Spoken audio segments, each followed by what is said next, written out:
आज नहाय खाई के साथ छठ महापर्व शुरू हो चुका है। जैसे ही छठ पर्व शुरू होता है मम्मी की याद हमेशा से और ज्यादा आने लगती है। छठ गीत की धुन अगर कान में सुनाई दे जाए तो ये दिल भर आता है, आंखें नम हो जाती है और ऐसा लगता है कि अगर मम्मी सामने होती तो हम तीनों भाई बहन उन्हें कस के गले लगाते, खूब रोते।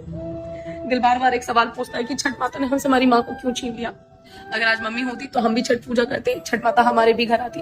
आज मैं ऑफिस में हूँ लेकिन अगर मम्मी होती तो छठ पूजा पे छुट्टी लेना एक मजबूरी नहीं, एक जरूरत और एक जिद होती। हम भी गर्व से कहते हैं हम बिहारी हैं, छठ पूजा के लिए छुट्टी चाहिए। और छठ पूजा के लिए हर बिहारी सब कुछ दांव पे लगा देता है ये कह के कि छठ माता दोबारा दे देंगी।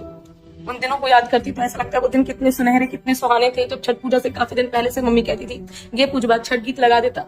और जैसे ही स्पीकर पे गाने बजने लगते मम्मी उन गीतों को गाती थी, छठ माता को याद करती थी, उनकी पूजा की पूरी तैयारियां करती थी। नहाए खाए वाले दिन सुबह उठकर नहा धोकर हम सोए रहते थे, हमें आशीर्वाद देती थी हे छठ मैया मेरे बच्चों को खूब तरक्की देना, खूब खुश रखना, सलामत रखना, लंबी उम्र देना। नहा धोकर चाहे कितनी बीमार हो, बाकी दिन काम नहीं कर पाती थी लेकिन छठ पूजा वाले दिन सारा काम खुद करती थी कि हम बच्चे हमसे कोई गलती ना हो जाए, छठ माता हमसे रूठ ना जाए, हमें कोई पाप न लग जाए। नहाए खाए वाले दिन खुद अपने हाथ से खाना बनाकर हमें खिलाती थी, मार्केट जाकर सारा सामान खुद लेकर आती थी। खरना वाले दिन खुद महाप्रसाद बनाती थी, ठेकुआ बनाती थी। कॉलेज में या दुकान पर पापा होते थे तो फोन करके हमें खूब सुनाती थी कि शाम को समय से आ जाना, टाइम से घर आ जाना, छठ माता के हाथ जोड़ लेना।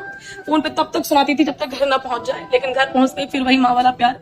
जैसे ही सर झुकाते थे तो आशीर्वाद देती थी हे छठी मैया मेरे बच्चों को सलामत रखना, खूब तरक्की देना, खूब मेरे बच्चे आगे बढ़े, मेरे बच्चे खुश रहे, हे छठी मैया मेरे पति को ठीक रहने रखना, मेरा सुहाग सलामत रखना। और आज हम सब ठीक है लेकिन मम्मी हमारे साथ नहीं है। जब मम्मी थी तो हम भी छठ पूजा के लिए नए कपड़े लेकर आते थे।